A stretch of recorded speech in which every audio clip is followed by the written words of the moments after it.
So general topic that we usually don't have a handout, but I thought there are certain areas that we don't usually cover. So that's why I just wanted to have it. Okay. So I'm going to mute everyone. We will start with a simple meditation and then I do some little chanting.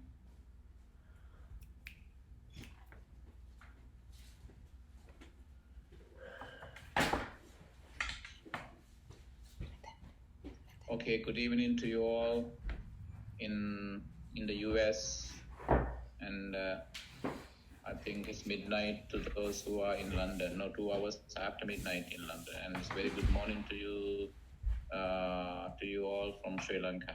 It's early morning. That being said, so let's start with a simple meditation. As you see the meditation gong, as I hit it, please listening to the meditation gong, the sound of the meditation fading away, you will slowly close your eyes.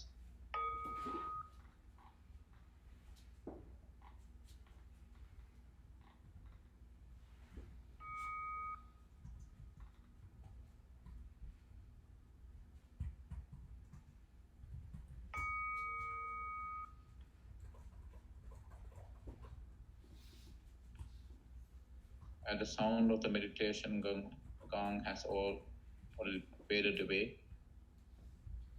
Shall we close our eyes and lift our palms together on our lap? Keep your back straight and upright, and open your shoulders, drop your shoulders. Bring your attention to the top of your head, top of the head. And you're going to scan our physical body. Bring your attention to the back of the head.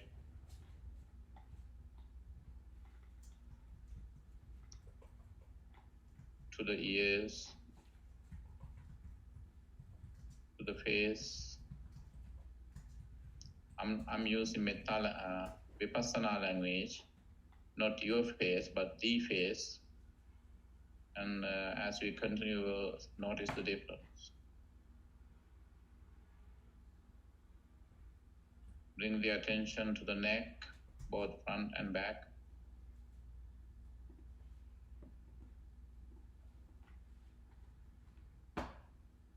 Relax the entire head and the neck.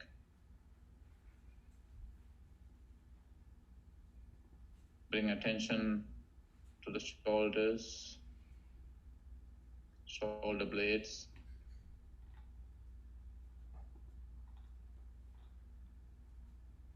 To the chest muscles. To the spine, lower back, to the belly. Again, relax your shoulders, drop your shoulders. Shoulders are where stress can build up very easily. One of the areas where we get the stress build up.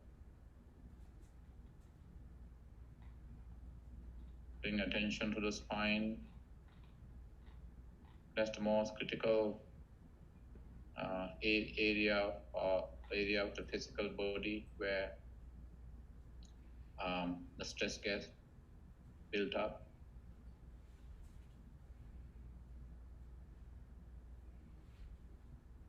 Relax your arm, relax the arms and the hands and the fingers and the fingertips.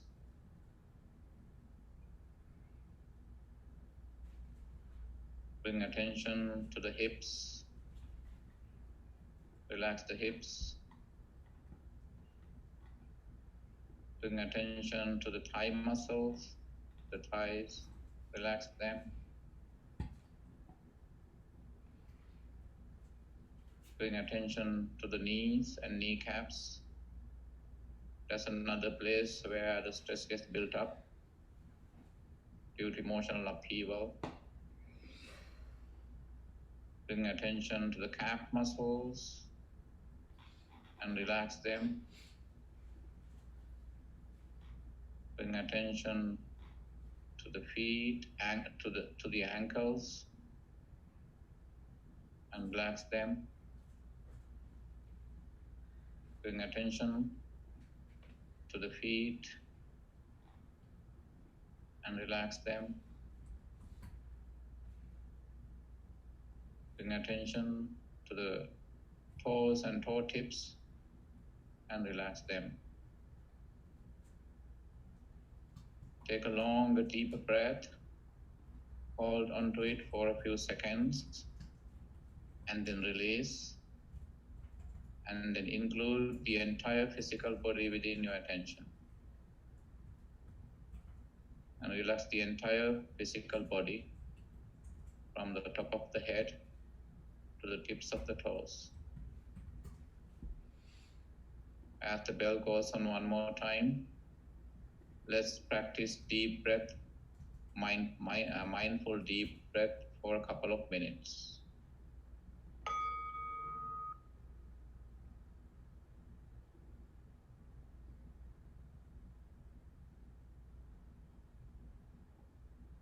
Breathe in deeper and longer. Hold on to breath for a few seconds and then release. When you do so, bring the attention and keep the attention around the nostrils.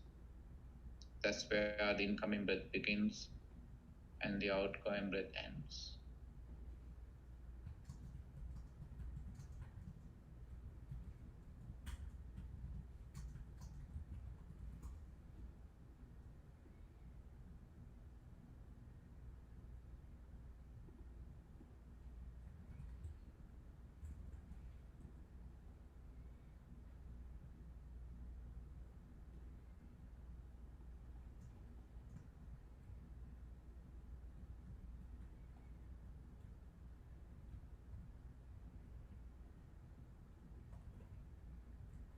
We always want to make friends. If there is someone in the world that we can make the best friend out of, and that is your own self, that is our own self, that is my own self. So I am my best friend. You are your best friend. Individually, personally, we are our best personal friend.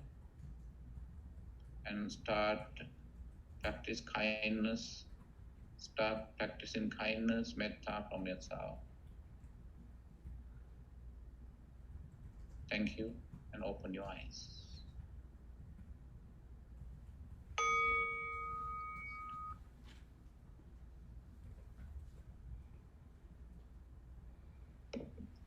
Samantha Chakravalesu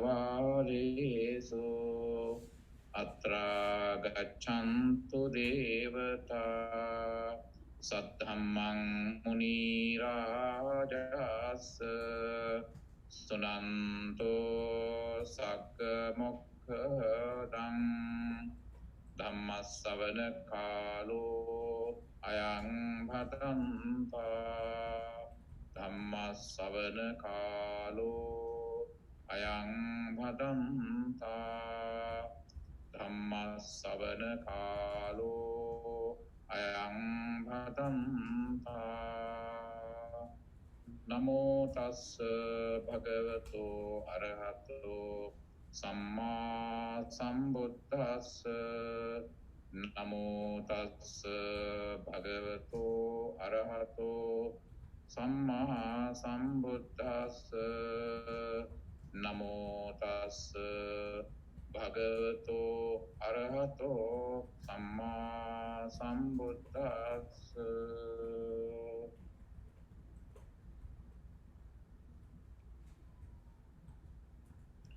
friends. Welcome to another um, Dhamma talk, another Friday Dhamma talk. As depending on the kind of device that you are using, you may or may not be able to see the handout that I'm sharing. It is two pages and a half long. Anyway, afterwards, please let me know if you want me to email it to you. So that being said, today's topic is Metta. Now, so I prepare this handout because I never want to miss out any critical information or factors that are relevant to this topic, Metta. So today we're going to carry out the discussion in 8 steps. First of all, I would like to announce these steps in case some of you don't have, some of you are unable to see the screen shared on your side. So the first step is meaning or definition of metta, and at the second step, we will discuss metta as a universal virtue. At the third step, we will discuss a very strong, probable fine line between metta and raga. And at the fourth step, we will discuss the 11 benefits of metta practice. And at the fifth step, we will discuss metta as a paramita. And then at the sixth step, we will discuss the 3 levels of metta paramita. And at the seventh step, we will discuss metta as a meditation. And at the last and 8th step, we will discuss how metta could be observed as a precept. So let's start with the first step. First, the meaning. And now I will speak slow. I know some of you are taking notes, and those who are unable to take notes, don't worry, and let me know if you want me to email it to you so that you can have the handout for study later on. So that the first step is the meaning. So the metta is M-E-T-T-A, long A, the A is pronounced longer. So metta is the Pali word. And nowadays it's so popular term that it doesn't at times need to be clarified or defined because people know, the world over know that metta is a Buddhist term which means friendship, friendliness, unconditional love, or benevolence. So those are the English, those are the terms that we use in English.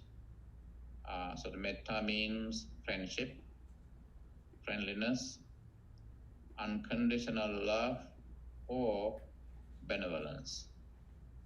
And the Sanskrit word is Maitri, M-A-I-T-R-I, Maitri. Also, it comes from the root mitra, M-I-T-R-A, mitra. Mitra is an Indian word. It occurs in almost every language in the Indian subcontinent, and it's a Sanskrit word. And in Sinhalese also we call mitra. Mitra means friend, colleague, assistant, especially mitra. So in Sanskrit is Maitri or mitra, and metta is in Pali. So it means friendship, friendliness, unconditional love, and please note that term, unconditional love, for a reason. Later on, we will discuss unconditional love as opposed to what is called conditional love. And the last is benevolence. So, so that's the meaning.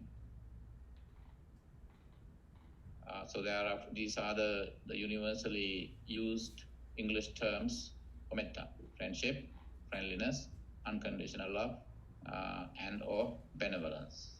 Now, second step is about the universal virtue. So I think everyone is familiar with a Pali term, which is Brahma Viharas. So Metta is the first. There are 4 Brahma Viharas. Brahma means divine. Vihara means abode. So where you live. So Brahma Viharas, there are 4 Brahma Viharas. And Metta is the first one of the 4 Brahma Viharas, or the divine abodes. And they are actually, abodes means spiritually you live within these 4 abodes. That's why I call abode in terms of house, dwelling place. You dwell in these 4 qualities, meaning you make these 4 divine principles, divine abodes part of your life, spiritual life. Another translation is the 4 universal virtues. And in Buddhism, they are practiced as a meditation. So whenever you hear the term Brahma Vihara, meaning the 4 divine abodes or the 4 universal virtues. Now, Brahma Vihara, as you know, the term Brahma as a term first occurred in Hinduism or Brahminism. According to Hinduism or the Brahminical religion, Brahma is the creator God. And then so that it was a pre-Buddhist belief that Brahma would pervade or radiate these 4 virtues that we're going to discuss later on, including Metta, toward the whole universe. And then so somehow, as you know, one big difference between Buddhism and Hinduism is, while Hinduism is a cosmic religion, Buddhism is a humanistic religion. In Buddhism, everything is internalized. Everything is in the heart, not in the cosmos or the universe.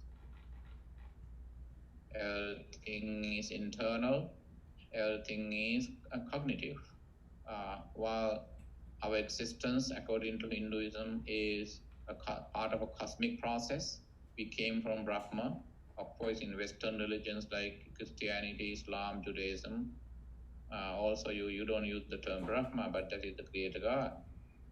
So according to theistic religions, or simply theistic religions or God-centered religions, your existence is inseparably interconnected with your existence, your life. Your life is inseparably interconnected with God or Brahman. Whereas in Buddhism, our existence is part of what is called cause and effect. Because of which point, so that human people who have a humanistic vision appreciate Buddhism. So that so when it comes to these 4 divine abodes or the 4 universal virtues, to say in better understandable terms, they are the 4 universal qualities of Brahma. And Buddha absorbed those 4 qualities into his teachings, but actually to him they are not cosmic, they are universal human qualities. And regardless of your cultural, religious or spiritual grounds or affiliations. As a human being, you are supposed to practice these four. So they are called the universal virtues. And then the way Buddha has talked about the Brahmaviharas, starting with Metta, is, and he said he made a statement in different parts of his teachings, and that just as Brahma radiates the four universal, radiates these four things, these four universal virtues to the whole universe, and you on human level may practice this. That's the statement he made. Now, the opposite of metta is vera, V-E-R-A, vera in Pali, which is hatred. So, Brahmavihara are the first of the four universal virtues. I'm not going to name, and I know most of you know the four universal virtues are the four, what those four Brahmaviharas are. That will be the end of the talk presentation. We will, because our theme, our topic is metta. So then Brahmaviharas are practiced as a meditation. So the opposite of metta, which is unconditional love or friendship or friendliness or benevolence, is vera, V-E-R-A, vera, which is hatred. So that's why you come up with this famous statement by the Buddha in the Dhammapada, nahi verena verani. So that hatred cannot be seized by hatred. It can only be seized by non-hatred, meaning metta, avera. Now let's go to the step number 3. Now, so in the forthcoming topic on the masquerading tendencies of the mind, we will come across the kind of fine line that we're going to discuss at the third step. But anyway, so at this point we are going to touch on the topic on masquerading tendencies. According to Buddhism, you honestly feel like you are devotional, but actually, let's say you are devotional. You have lots of devotion in a monk, maybe. Let's say if you are a Buddhist, you're like a monk, but at time it may not be devotion, and it may not be metta, but actually the lust. So the fine line at the third step here, we're going to talk about this, the fine line between metta and raga. Metta, you don't need to define it again. You know what metta is already. There's a fine line between metta and raga. Raga, literally means lust, lust or lustfulness. And then at times, no matter how experienced you are, despite experience in metta practice, you may still very easily get caught up in, caught up with or end up in raga, practice in raga, enhanced in raga instead of metta. When you, so it's a little example for that. Now, when you see a child who is cute, who is well dressed and clean, you feel like touching him or her, or hugging him or her, or you feel like feeding him or her, or even adopting him or her as your child. And on the contrary, when you see a child who is stinky, wearing a worn-out dress and impoverished, you feel like chasing him or her away in case he or she comes closer to you. While you have a raga feeling towards the first one, you have a feeling of disgust. One word missing. Let me type it. towards the latter, towards the second one. So see the difference. This is a general situation. So in this situation, you must have more metta towards the second child, or equal metta to both children. The bottom line here at the third step here is that as we talk about the fine line between metta and raga, raga, as you know, is lust or lustful feelings. So you are supposed to, and it by nature we are attracted towards a child who is well dressed and clean, and that's when we feel like touching, hugging, feeding, or even adopting him or her. And whereas when a child of the same age who is stinky, poor child wearing a worn-out garment and very poor, dirty, comes to you, and then you feel, and you will never touch him. This is an example. I know I'm not, when I say you, not you actually. So this is a general situation. There are lots of people who say that. I mean, they feel it. So their approach to the two children who are in two different situations is fundamentally discriminatory, and that's the discrimination.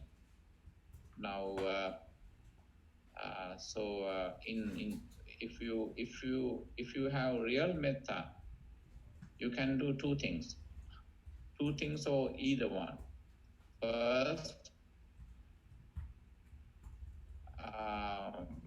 so you may have more metta toward the second child, meaning the second one is who is poor, stinky. It's not derogatory to call that child stinky because dirty and wearing a worn-out dress and extremely poor. So there are two things. If you are a real metta practitioner, you can either have more metta towards the poor child, or you can have metta, equal metta to both children. That's the way it is recommended. So, and later on you can, during the question and answers, you can ask questions pertaining to anything, any step missing out from my discussion, or anything more to be added, or any questions about pertaining to these explanations. And then when it comes to number 4, now at the step number 4, oh, by the way, once again, just to remind you, there's a topic forthcoming on the masquerading tendencies or the Vanchanika Dhammas, meaning, again, so you honestly feel like devotional towards a spiritual person, or maybe towards your teacher, a master, your Kalyana Mitta, or the trustworthy spiritual friend. And over time, you may leave metta mode, and you will put yourself in the raga mode. It happens to lots of people. And I also added later on we'll touch on conditional love also. And you feel like, and then because there are different metta steps that we discuss. At that point, we will touch on unconditional love and conditional love. But for now, at this third step number 3, we will not only learn, we will remind ourselves that there's a fine line between metta and raga. You may end up having raga feelings towards someone, but you don't know that, and you honestly believe that it is metta that you are having. But actually it is not. It's not metta, it's raga. And step number 4, at the 4th step, we come across 11 benefits, the 11 benefits of metta practice. Actually, this is from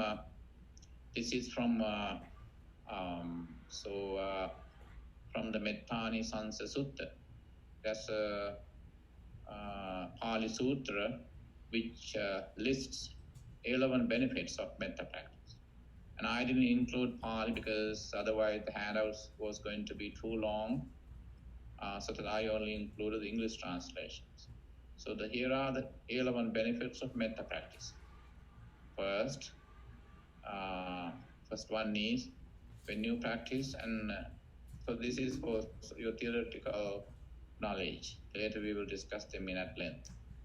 The first benefit is that you will sleep easily. When you go to bed, when you throw yourself in bed at night, being jealous or being hateful, you can sleep. Even if you fall asleep, you may have nightmares. You may have, dreadful dreams. Perhaps there'll be monsters appearing in your dreams, popping up your dreams and strangling you. At times you wake up screaming. That it's no monster, it's no martyr, it's no demon, it's no devil, but it's your own hatefulness. It is your own hatred or terror that comes back to you in your dreams. And you can avoid that when you go to bed, doing some metta to yourself and people in general. Especially if there is someone that you hate in your inner circle, if there is someone who hates you or someone whom you hate, could be either way. So that's the first benefit. You will sleep easily. That's the first one. Second benefit is you will wake up easily. You will wake easily. You can get up very easily. Easily here means in happiness, in joy, because most people find it difficult to fall asleep.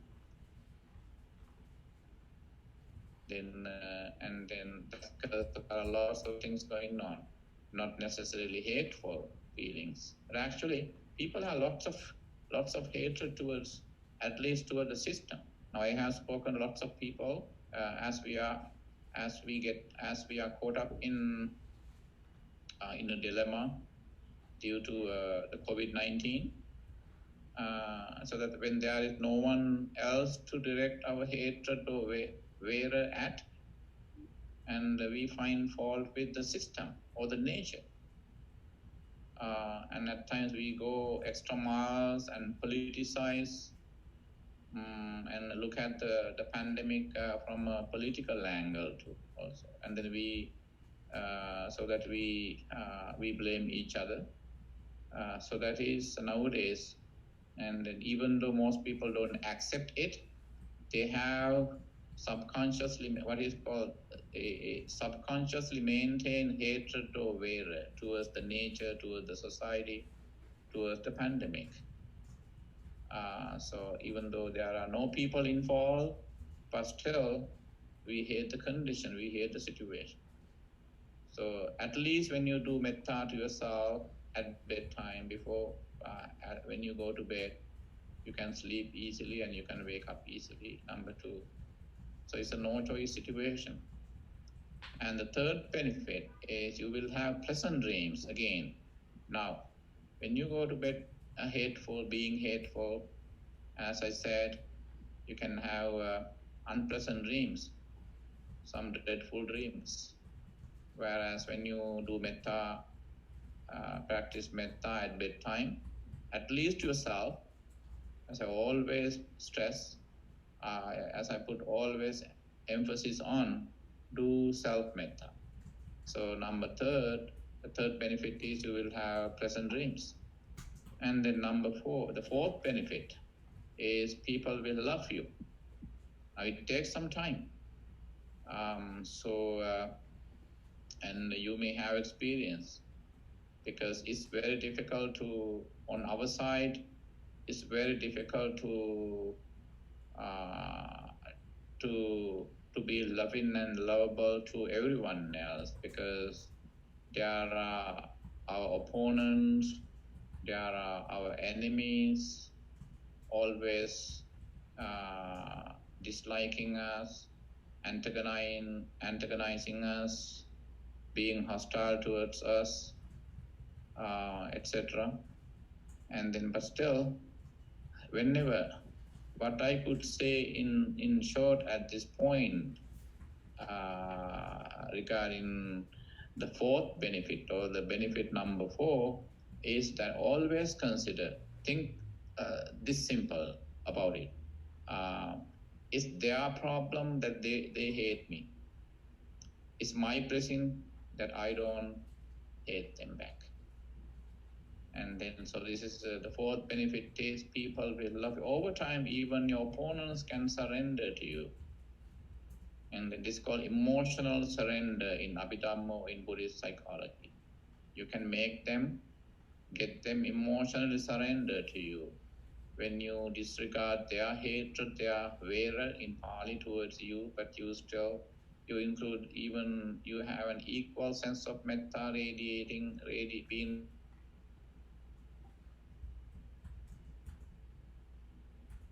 both the opponents, both friendly and opponents, friendly people and opponents or enemies. And benefit number 5 is devas or celestial beings and animals will love you. I know that by experience. I know that too. At least, let's say, in case you don't have an encounter with celestial beings, you know how smart animals are. They can very easily recognize, they can read your metta. I know some dogs in different countries, they hate some of their own, some of the members of their own household. I know some pet dogs, they don't like certain family members, whereas they love strangers at the first sight, because animals are low frequency beings. So are celestial beings. And celestial beings or devas and animals will love you. That's the benefit number 5. And later you can ask questions because we need to go through all the steps. And number 6, devas will protect you. Devas or celestial beings protect you. Remember in one of our previous sessions, or 1 or 2 sessions, we did talk about that.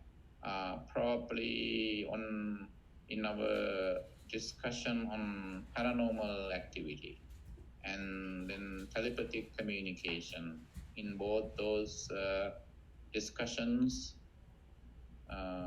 in the 2 discussions on those 2 topics, we did talk about the way how you can have paranormal beings like devas around you, not doing any harm to you, but protecting you. And that's the power of your metta. And number 7, benefit number 7 is external dangers like poisons, weapons, and fire will not harm you. I know some unusual cases, how people were miraculously saved by their own metta. Because their aura was such, their metta radiance was such that people, on second thought, people never wanted to kill. People never wanted to poison. People never wanted to burn them alive. Some cases, some actual cases. So external danger, you can minimize them unless there's a karmic concern, unless there is a strong karma against you.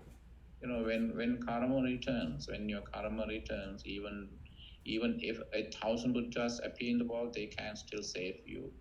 But you can change your karma to a certain extent, because as you know, Chetanaham Bhikkhave Kammang Vadami. Karma is your own intention. But by planting new intentions in your brain, in your head, in your mind, you can create new karma to return to you. And in metta means one such. And so that it can be a rescue karma. And benefit number 8 is you your face will be radiant. And then I have noticed radiance across almost every person. I mean, on everyone who practices metta, because there's no worry, and you are not fearful of your enemies or your opponents, because you don't care even if there are 1,000 enemies present in the gathering. Even if they keep staring at you, you are not shaken. Why? You are not negative, you are not passive. You are actively engaged on the societal level and with the people. Even with your opponents, you are able to say hi to them and even to approach them and say hello to them, because you are a metta person. So, because there's no suspicion, there's no insecurity across your face, in your heart first, and so that because your heart is not filled with insecurity or hatred, but with metta, so that you can very easily face your enemies, your opponents, and your opponents will notice radiance across your face. So your face will be radiant. That's benefit number 8. And the number 9 is your mind will be serene. When you are hateful, of course, it's like you are on fire. Because simply because you utter metta, like may I be well, happy and peaceful, may all beings be well, happy and peaceful, you can be a metta person. I know some people chant a metta formula like a mantra, but the next moment they're extremely angry, jealous, lustful. There's no point. At that point, you cheat yourself. It's self-cheating, right? So on the societal level, you may easily convince that you practice metta, but within yourself, inside, within you suffer. So on the societal level, you can even win others' hearts, but temporarily though, because people can really read your mind. They feel your aura. And benefit number 10 is you will die unconfused. So that is when, because metta is, I didn't include that specifically on this handout, that metta can even take you to jhanas or meditative absorptions. That's called metta jhana. So that, and then it's like a spiritual trance. And in traditional English Buddhist terminology, we call it meditative absorption. Your mind is totally absorbed into one single cetasika or mindset is called metta. So that your mind is all serene, all pacified. And then you can even go to a jhana or the meditative absorption or a meditative spiritual trance. And then when you're about to breathe your last breath, it is during your chuti chitta, as you are familiar with that term. You learn it, you came across that Pali term several times. Chuti, C-U-T-I, chuti, C-I-T-T, chitta, last thought moment. That is the last thought that you have just before breathing the last breath, taking the last breath. And then so that your consciousness will hit what is called metta, and so that you will die unconfused. There's no hatred in your mind at that point. It's all, and while you unconditionally love yourself, and you are leaving the world with no hatred whatsoever towards or with others. And the last and 11th benefit of metta practice, you will be reborn in happy realms. Now, in Buddhist sutras, you come across a kind of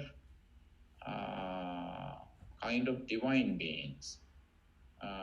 They are called Metta Karuna Kayika. You come across that term, Pali term, Metta, Karuna. Karuna will touch only. Karuna is compassion. Kaika means body. Those, the kind of divine beings whose manokaya or whose astral body or whose transparent body is simply made of one single spiritual quality that is called Metta Kaika Devas or Karuna Kaika Devas. Kaika means of the body, of the physical body. As you know, they don't have a biological body. They have a psychic body, mental body. It's called Manokaya.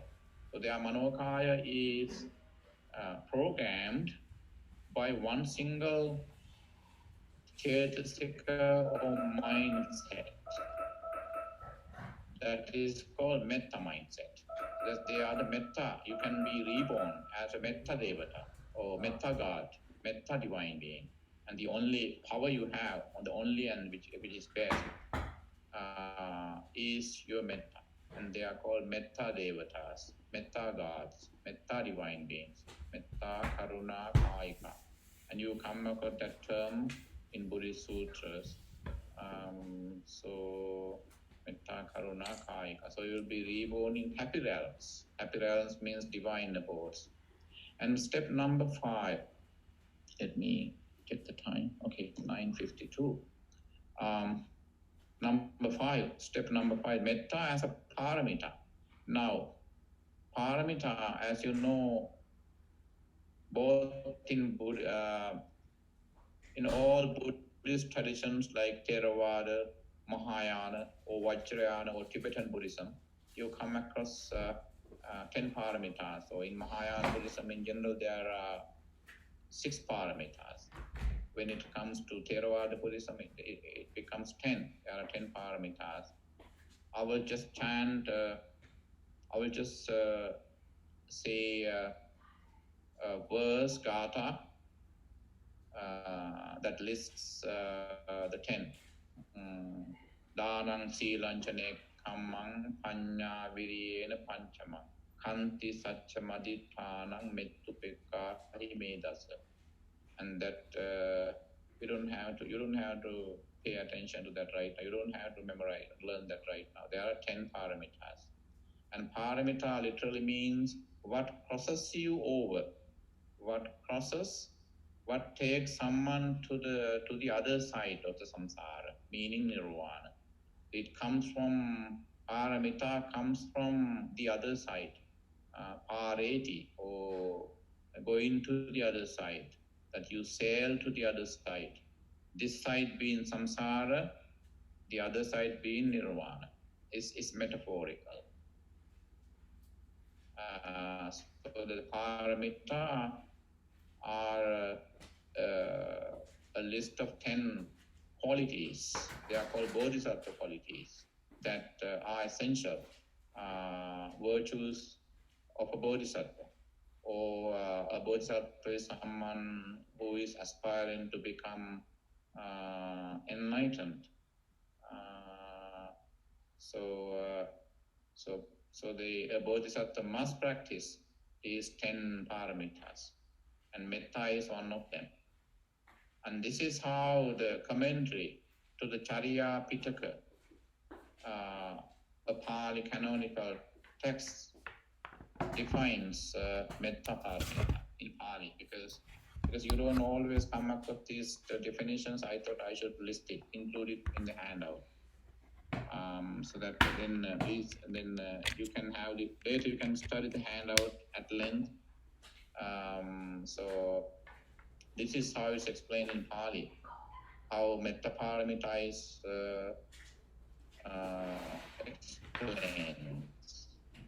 explained in the commentary to the Charya Pitaka. Charya Pitaka is one of the canonical texts in Pali.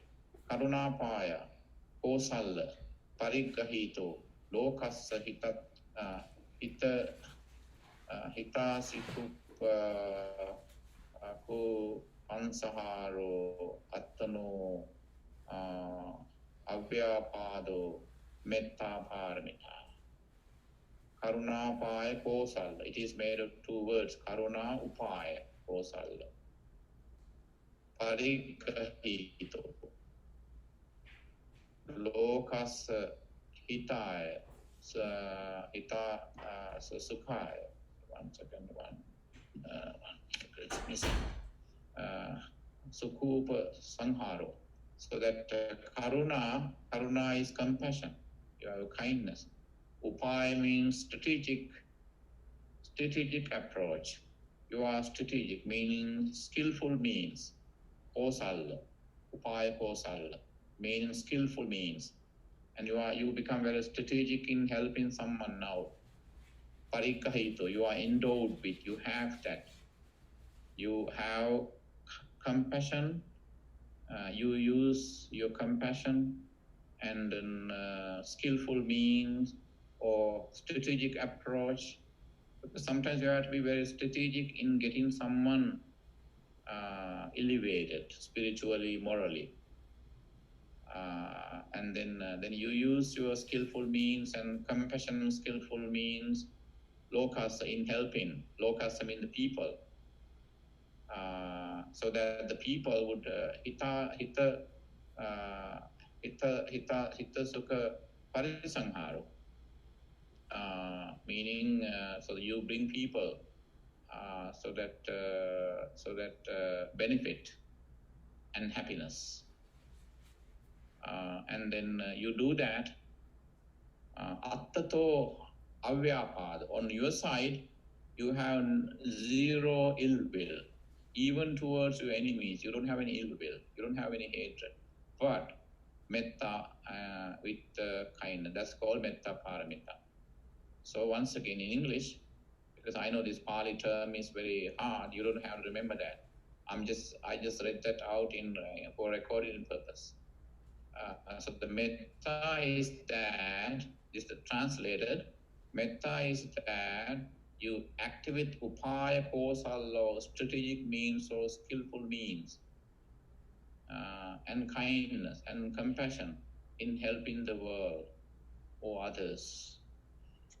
So that's called metta paramita.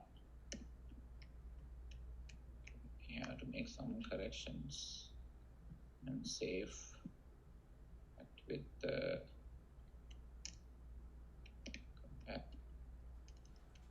compassion. So make some corrections.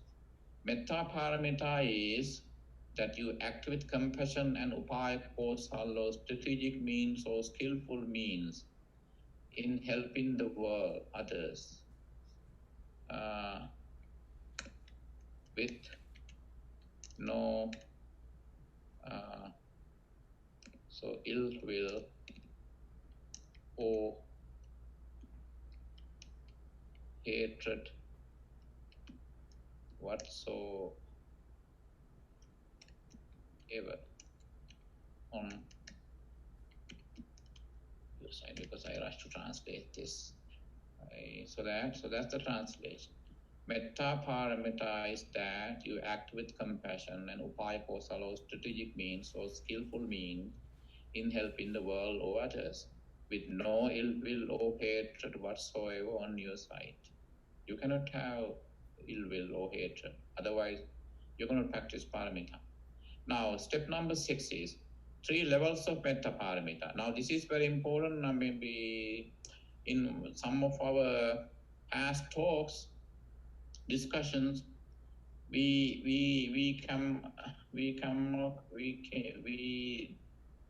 discuss paramita, and then we also learned that any paramita would have 3 levels in terms of practice. So like any other paramita, so the metta paramita too is practiced in 3 levels. Normal level, first level. Second one is upa paramita or intermediate level, and paramatta or advanced level. Any paramita. Remember there are 10 paramitas or 6 paramitas. All the paramitas are practiced in 3 levels, but these 3 levels are gradual. You are not supposed to skip the first level and go to the second one, or skip the second one having practiced the first level and going to the third level straight. You can't do that because it has to be gradual. And you have to practice that slowly and steadily. Now, any paramitas practice at 3 levels. The first one is normal, second one is upa or intermediate, and the third one is paramatta or advanced. You can remember them: normal, intermediate, advanced. So the 3 levels of metta paramita are as follows. So I included the definition here. Normal level, the first level. You remain benevolent to those who insult you and your loved ones, assassinate your character and or that of your loved ones, and you are not angry with those enemies, opponents. That's the first level. Now, on the first level, on the first level of paramita, you deal with emotional damage that you happen to encounter due to the improper, immoral, unethical action of others. And then, so the emotional damage here means character assassination. And then they do backbiting, they slander you. And then, and then they carry out propaganda against you. But still, you are the one who still don't lose your spiritual, your emotional stability. And that's the first level of paramita. That's the normal level.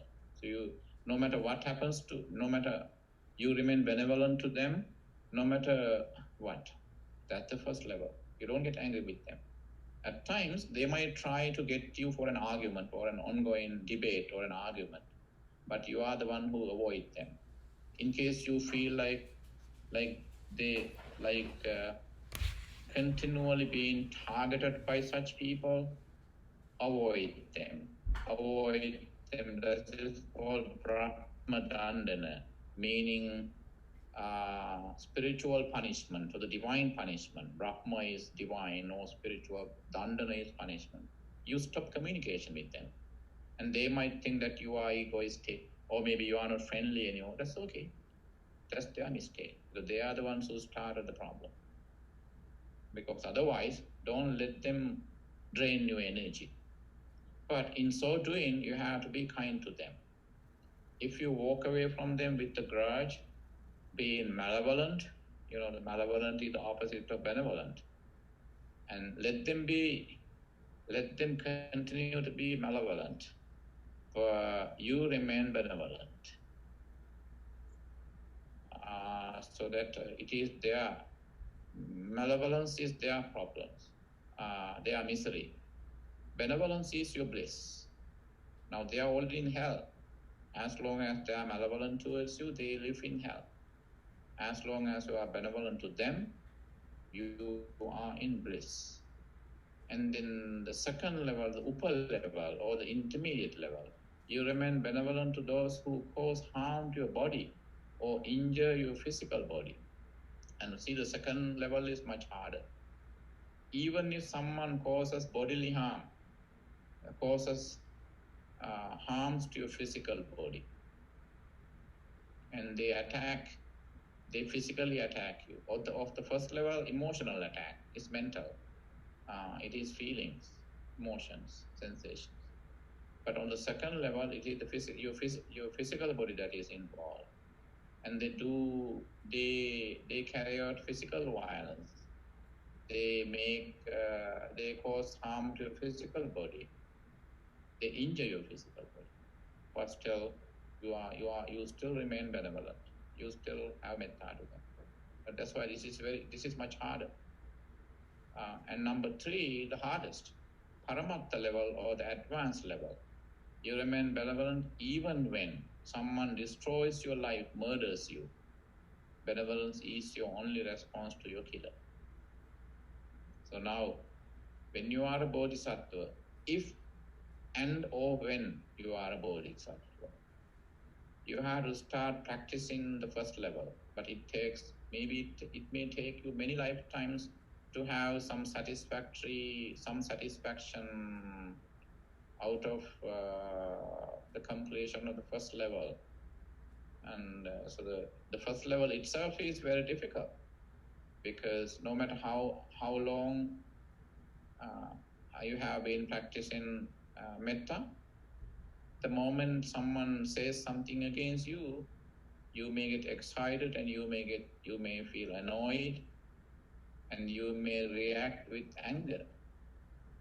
And at that point, you have to go back on your metta practice and say to yourself, okay, I have a long way to go. I have to correct myself. I have to start metta practice all over again.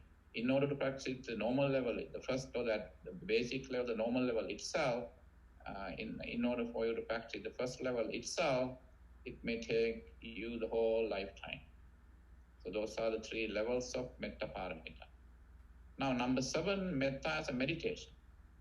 Metta is one of the most popular among the 40 types of samatha meditation or calm meditation. Whenever, and people hardly study the whole list of samatha, calm meditation. The higher level is vipassana, insight meditation. Now, so always breathing or anapanasati, meditation on breath, anapanasati, and meditation on metta are the 2 most popular samatha meditation types.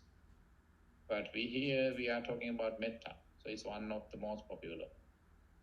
So it is also known as Metta Brahmavihara meditation. Metta Brahmavihara meditation. However, if you are new to this meditation, it is prudent, it is advisable for you to seek guidance from a Kalyana Mitta or trustworthy spiritual friend prior to starting. Don't just start doing metta all by yourself. You need some knowledge. You need some theoretical knowledge, background knowledge. You may need to talk to a Kalyana Mitta. Kalyana Mitta is someone who is trustworthy and who is spiritual. I know some people, probably, if you are female, your best Kalyana Mitta could be male. And if you are male, your best Kalyana Mitta could be female. So that even to this date, I am male, I'm a monk. Whenever I need to talk about certain personal things, I would call my younger sister, not my younger brother. Because at times you need a number of Kalyana Mittas, because not all Kalyana Mitta, not the same Kalyana Mitta can help you deal with the same problem, all the problems. You may have few, but always a Kalyana Mitta is someone who is not jealous of you, who is very kind to, whose motive is to elevate yourself spiritually. And at times a Kalyana Mitta might talk tough words, but the true Kalyana Mitta may look tough in their words, in his or her wordings, but soft in his or her heart. So seek the guidance from a Kalyana Mitta before you start, in case you are new to, in case either because you are new to meditation, or because you have been doing that for a long while but you don't know how to do that properly. So why do we need to seek the advice or assistance from a Kalyana Mitta? It's because you may get caught up in masquerading tendencies of the mind, Vanchanika Dhammas. You may easily get caught up. You might get misguided by your own assumption, your own conclusion. So, for instance, you may mistake lust, raga, as metta, or anger, dosa, as neutrality or equanimity, upekha. Upekha, equanimity. There are during metta meditation, there are 2 steps at which you might get stuck. And that's when, let's go through the kind of people that you are supposed to radiate metta towards. Metta for. So here are the steps of metta meditation. However, you can reduce or add more levels, and this is a list of universally practiced metta levels. There are how many levels here? 7 levels. You may reduce. You can integrate certain levels together. Integrate certain levels into one, or you may even split them into more levels, and depending on you, depending on how comfortable you are. Now let's first go through the list, the levels. First level, metta to oneself, or meaning self-metta. Self-metta helps you overcome the lack of self-confidence and denial. And that is how, so at this point, metta is not conditional love. It is unconditional love. So that, and you can better understand, so that I have come across lots of people who live in denial, who lack self-confidence, because they stick to what is called codependency, and it's a term that you come across in psychology and counseling, especially in counseling psychology. When you help someone, over time, they become so dependent upon you that they even hate you. Why? They are jealous of. In case you talk to someone else, they get angry. Why? They possess you. They think that you must only help them, not anyone else. That is called codependency. In my life as a monk, as a counselor, who has experience in different countries, in different cultures, in different nations, have become a victim of codependency. But at the very beginning, like many years ago when I was very young, I had difficulty. But now I, not boasting, humbly speaking, when I start the healing process for someone, and not long before, very soon I would notice whether someone is becoming codependent on me. And at that point, I use that is called upaya kosala, kindness. Remember, upaya kosala, kindness and strategic means, or the skillful means, and the definitions of metta paramita. And then so I use kindness and skillful means to deal with such people. And then so that, because I must do the justice to them, because in case they become utterly codependent upon me, that could invite trouble. So that is, you must be able to come up with some strategic solutions to the problem. Otherwise, in the name of helping someone, you might get caught up in a problem that can even invite ethical problems or legal problems. Now, so you start with the first one: be kind to yourself. Second step is metta to immediate family. Be careful, since you may get caught up in lust and or in unconditional love. Now, that's where we need just to talk about a bit of the nature of conditional love. Now, in relationship, let me check the time. Okay, 15 more minutes to go. In relationships, you love each other conditionally. But metta is way different than conditional love. Even if the other party doesn't love you, and you have the same degree of love towards that party. And that's the difference between conditional love and metta, which is unconditional love.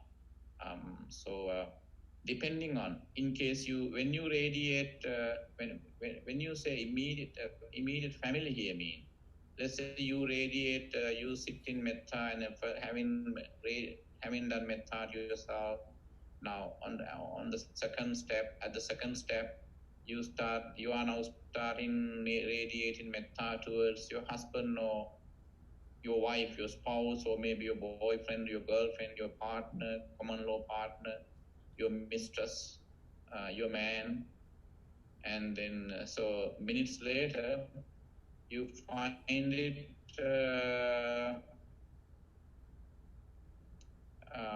staying in metta too long, and you are not moving forward, and you feel like enjoying that step, and so interested, so fascinating that you don't feel like continuing to other steps. You don't feel like moving forward, going ahead.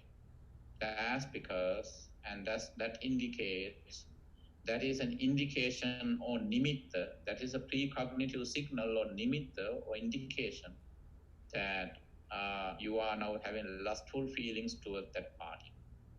So that's when Buddha says that according to Metta, when you radiate, if your immediate family member is of the opposite sex, you have to be very careful. So that years ago, when I was from a well-known university in Los Angeles, came for scheduled me for a metta meditation session on campus, and all the participants were gays and lesbians. And at that point, I had to do a little adjustment to the wordings.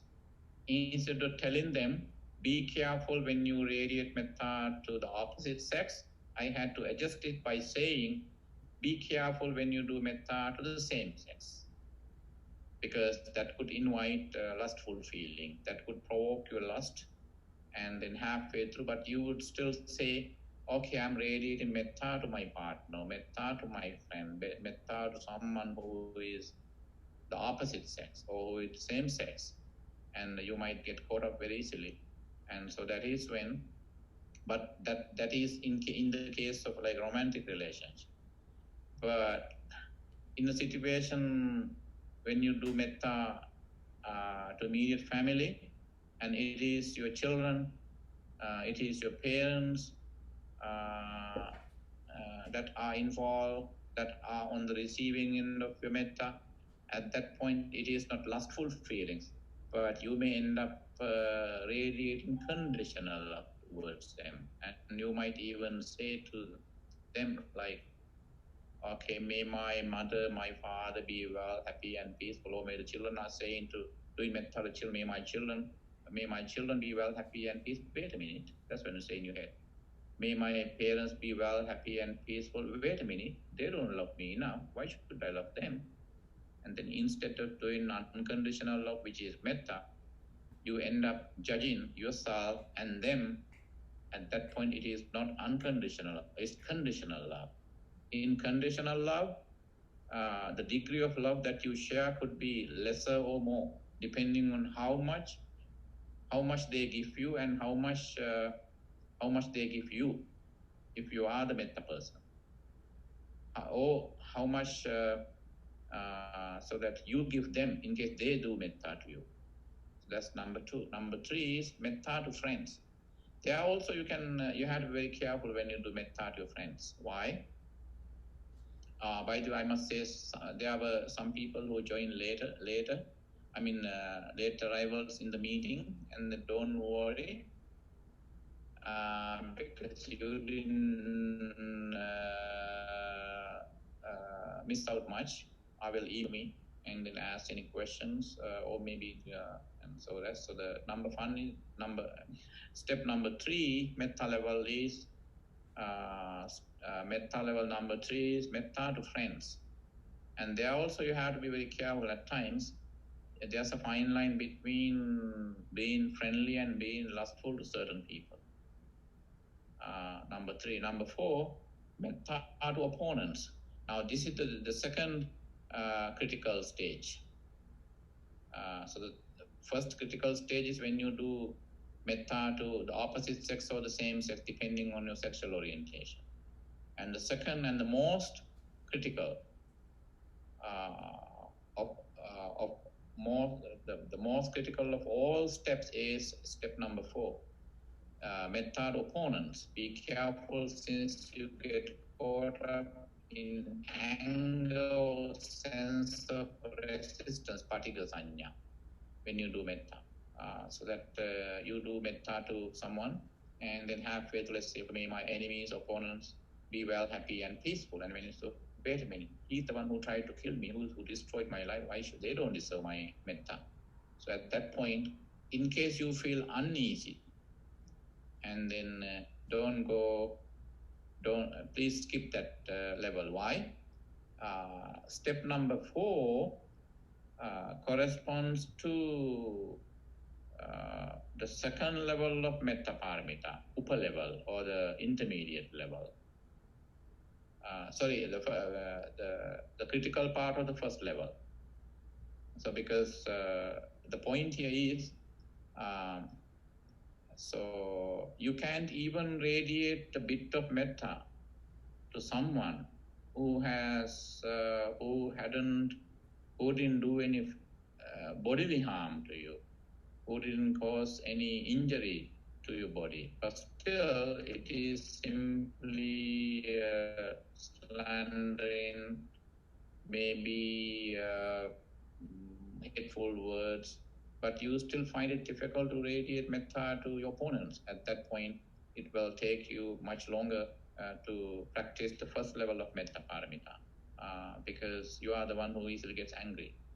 So you have to be very careful when you do metta to the step number 4. At that point, in case you find it difficult, skip that level for the time being. And number 5 is metta to those who are indifferent to you. It's the kind of people you meet maybe one time, even if you know them, but you don't have any connection or relationship with them. They are those who are they are neither good nor bad. They are neither friendly nor enemy, none of your opponents. And at that point, it's much easier to do metta to indifferent people. And number 6 is metta to the entire humanity. And it's easier. As long as people are anonymous, it's much easier to radiate metta to those who are anonymous, who are unknown to you. And number 7 is metta to non-human beings, whether terrestrial, akasatta, remember that word? Sorry, terrestrial, bhummatta, and celestial, akasatta, living in different realms or worlds in the universe.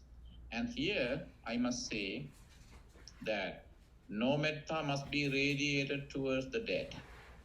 Now, you don't do metta to the dead. It's a different technique that we learn. Metta is only for living people. I mean, living means living in the human world. And you don't build up a metta relationship with the dead. Why? They don't. If you try to do so, you may end up sending them a wrong message. Because even if you do metta, you have to do metta to yourself, and then don't do you have to be kind to them. That's compassion, karuna. It's not metta, it is karuna. And the difference between metta and karuna, metta is overall feelings of goodwill or unconditional love you that share with others. Karuna is compassion. That is also an extension of metta.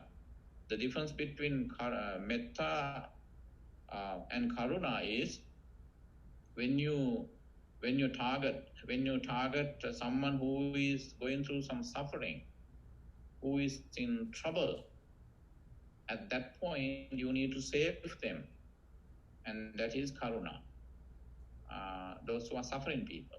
When you do metta to anyone in general, that is metta. When you specifically do metta to someone who is suffering, going through agony, trauma, misery, at that point it is karuna.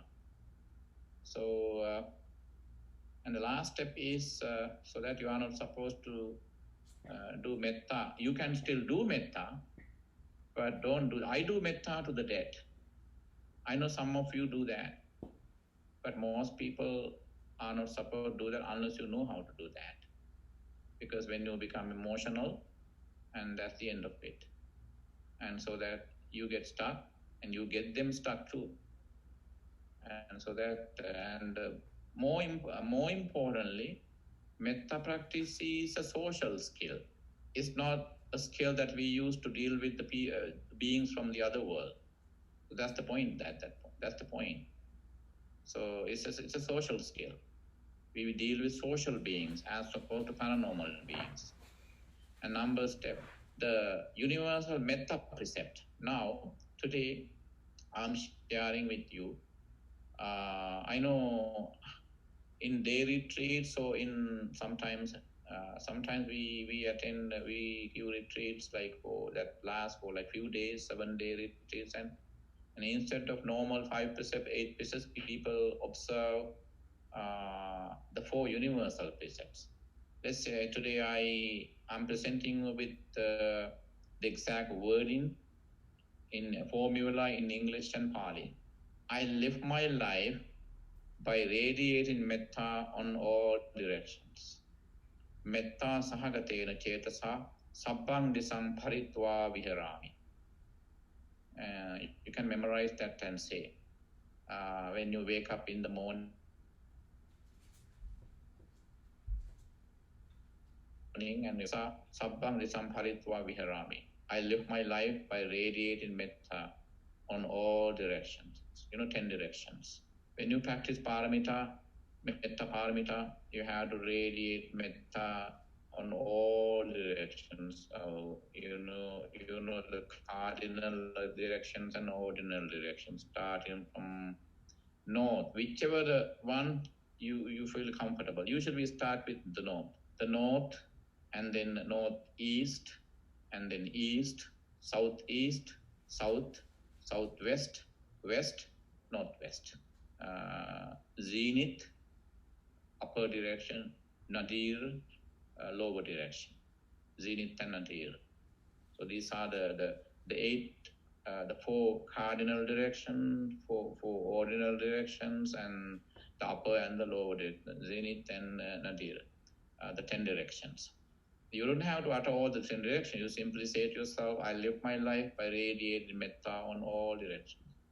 Metta sahagatena cetasa sabbang disam paritva viharami. Sabbang disam all directions. Paritva radiating. Viharami I live. Being metta minded. So as you wake up in the morning and go to bed at night, utter this universal metta precept. This is my wording. I already said that. So this is what handout say. I personally recommend the following 4 universal Brahma Vihara precepts. Now, personally, I would like to recommend these 4. Some of you might know these, but let me read them out. I live my life by radiating metta on all directions. Metta sahagatena cetasa sabbang disang paritva viharami. Number 2, I live my life by radiating compassion on all directions. Karuna sahagatena cetasa sabbang disang paritva viharami. Number 3, I live my life by radiating altruism on all directions. Mudita sahagatena cetasa sabbang disang paritva viharami. Number 4, I live my life by radiating equanimity on all directions. Upekka sahagatena cetasa paritva viharami. See, metta, unconditional love, karuna, compassion, mudita, altruism or being happy in other people's success, whether material or spiritual, and then upekka, equanimity, maintaining emotional balance in the chaotic world. The opposite, negative tendency of metta, I didn't include that in here in the hand because you know them already.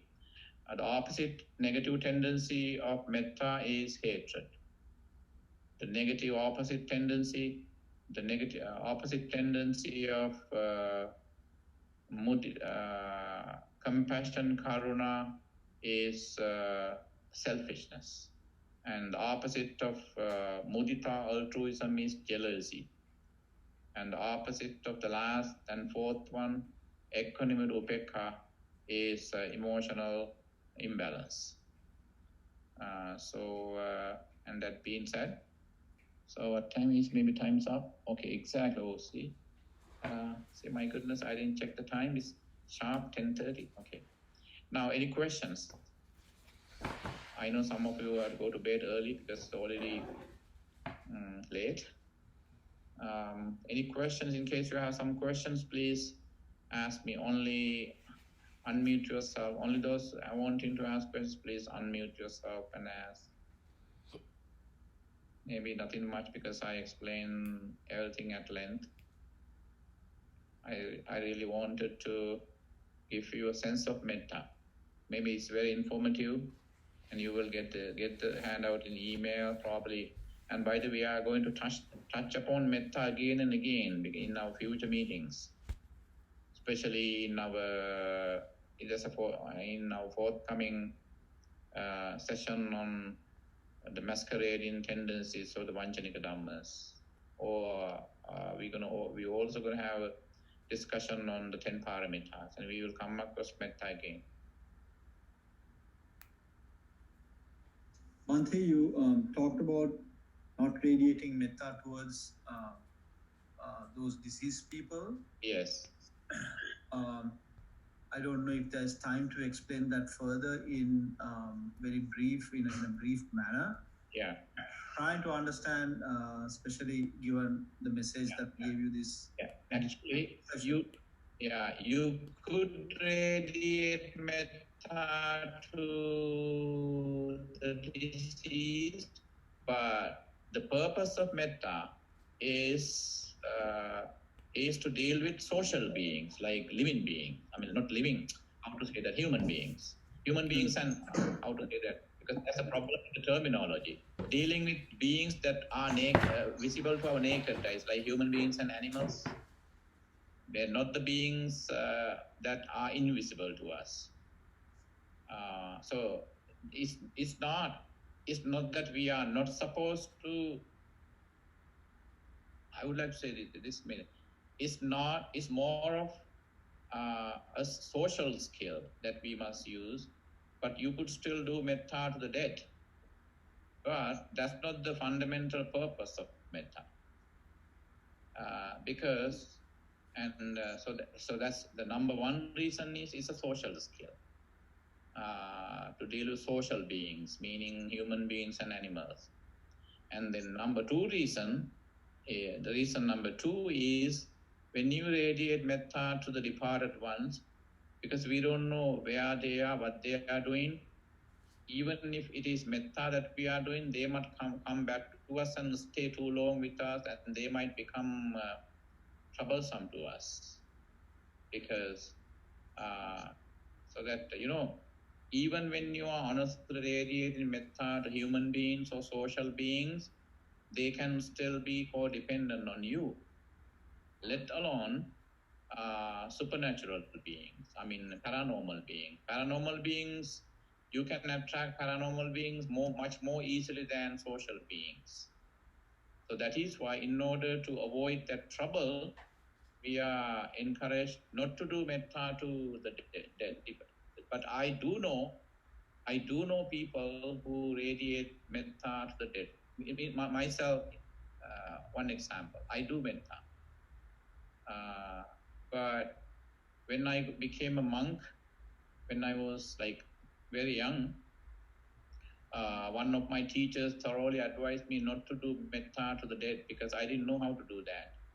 But over time, in case you are not scared of the dead, in case you don't become emotional when you do metta to the dead, and then you are not fearful of them, and you are not emotional of them, and so that at that point you can do metta. But otherwise, we simply avoid that, and we simply be kind to them and forget them. Mm-hmm. But you could do that. You could. But the level of you have to be very comfortable doing that, and make sure that you don't get emotional and you don't build up how to say, invite them, because some of them might come back to you and stay with you, and that's troublesome. Mm-hmm. Yeah, I know certain cases. They did metta, they invited their mothers and departed parents all the time whenever they had metta, and then later on they came to their house and settled down, and they were not willing to leave. Because you can change social beings because you interact with them always. Whereas always there is unilateral communication. You either communicate with them or they communicate with you, but there is no mutual constant communication, how to say, tangible communication between you and them. We don't know what they feel, so that's why we avoid them. But if you feel comfortable, you can still do that. Thank you, Bhanthe. Thank you. So time's up. I know this handout is too long, but later we will come across Metta again, because today I just really wanted.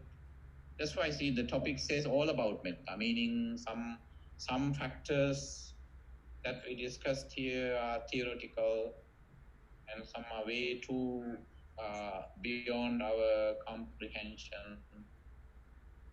Some are too far. I mean, almost no relevant to our daily metta practice, especially when it comes to metta being practiced as a paramita. And then, so that's when it takes most people a long while, maybe years, to achieve some satisfactory, some how to say, some comfort level, some comfort by even on the first level of metta, the basic level, because people can very easily get annoyed, very easily get hot-tempered, very easily feel offended.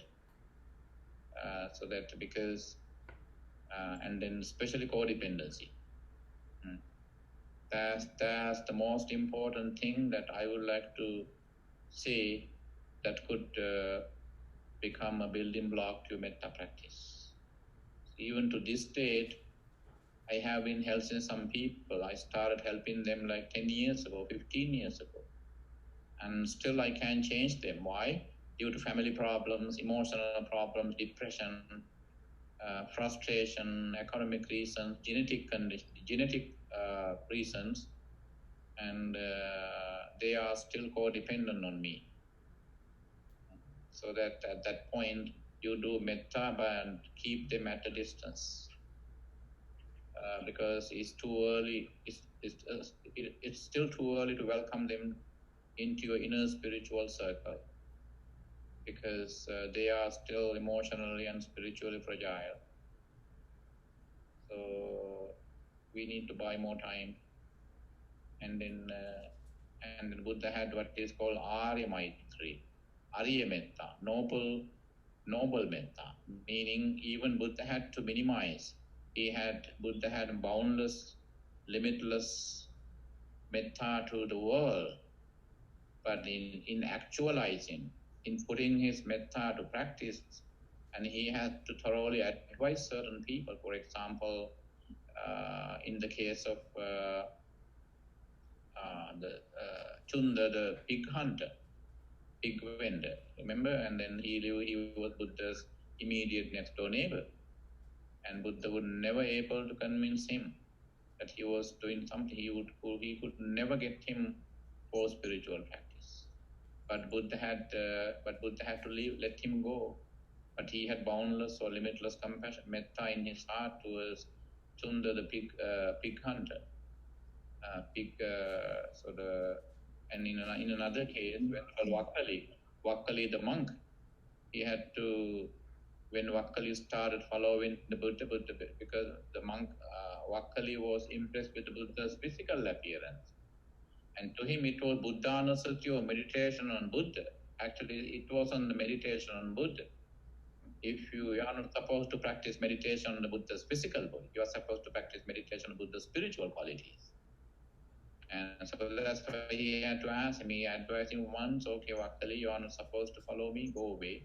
Second time, he didn't listen, go away.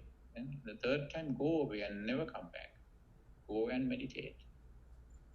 And at that point, on the surface level, probably Buddha was tough in his wordings, but his wordings are not as tough as ordinary people like me.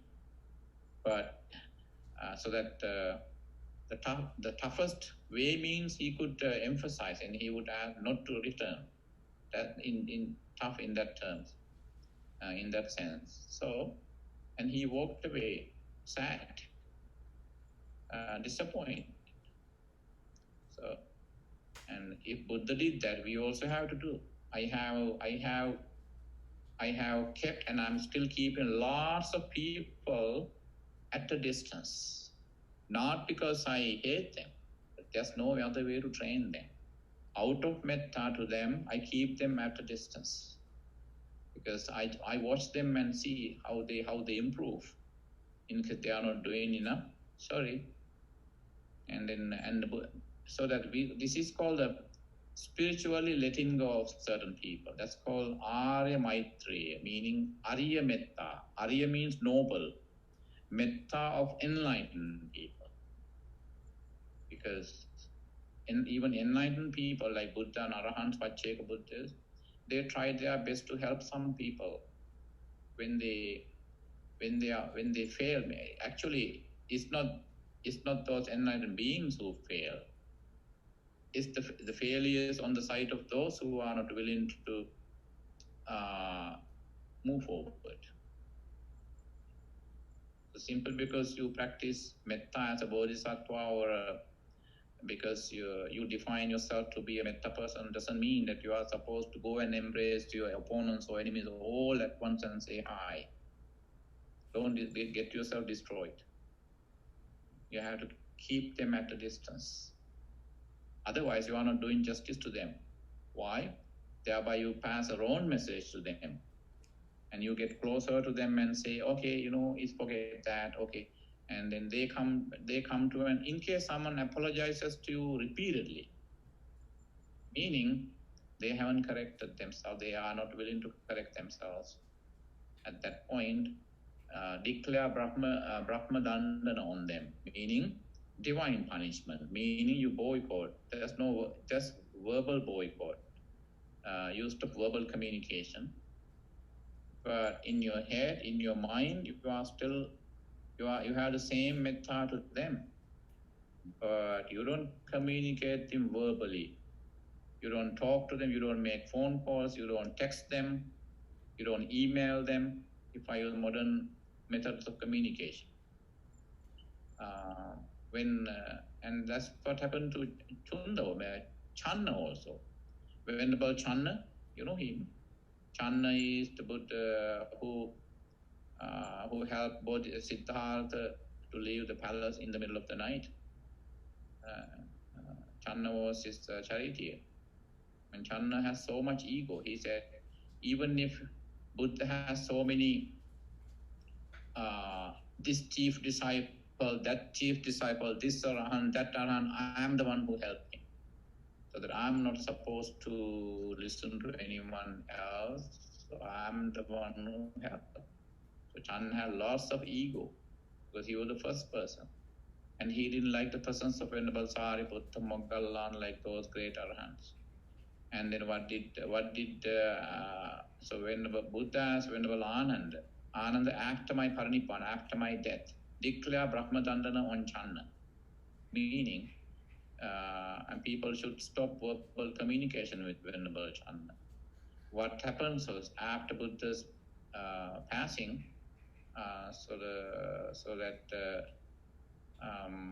so Venerable Ananda had the gathering with other monks, other even Arahants, other Sangha, and so they declared Brahma Dandana. Channa was spiritually isolated. That's called spiritual isolated. So that in good faith. And Channa would be very, and slowly his egoistic approach started to fade. And so he would approach the monks and he would talk to others and they would avoid eye contact. Even Arahants, in good faith. It's not being rude. It's not being unkind. It's not being unmetta. Unkind. It's being in good faith in order to train someone, in order to spiritually elevate someone. You have to stop verbal communication. Otherwise, they don't learn. Thank you. Okay, then let me do the final sharing of merit, good karma, and merits, and final blessings. Okay. Akasattha ca Bhummattha Devanaga Mahittika Punyantang Anumoditva Chiran Rakkantu Lokasasanang Akasattha ca Bhummattha Devanaga Mahittika Punyantang Anumoditva Chiran Rakkantu Desanang Akasattha ca Bhummattha Devanaga Mahittika Punyantang Anumoditva Chiran Rakkantu Mang Paranti. May all beings, whether celestial or terrestrial, share our medicine. May they be well, happy, and peaceful wherever they are. They are in our metta. Sharing of merit with the departed. Idam me jnati hontu sukita hontu jnatayo. Idam me jnati hontu sukita hontu jnatayo. Idam me jnati hontu sukita hontu jnatayo. May our departed relatives and friends wherever they are, both known and unknown, be well, happy, and peaceful. And blessings to you. Abhivadana silis nichang vadha pachayino chattaro dhamma vatanti ayuvanno sukhang balang ayurarogya sampatti sagga sampatti mevacha atho nibbana sampatti iminate samicchatu. May you be well, happy, and peace. Thank you, and have a peaceful night. And to those who are from Sri Lanka, have a beautiful day. Thank you. Bye.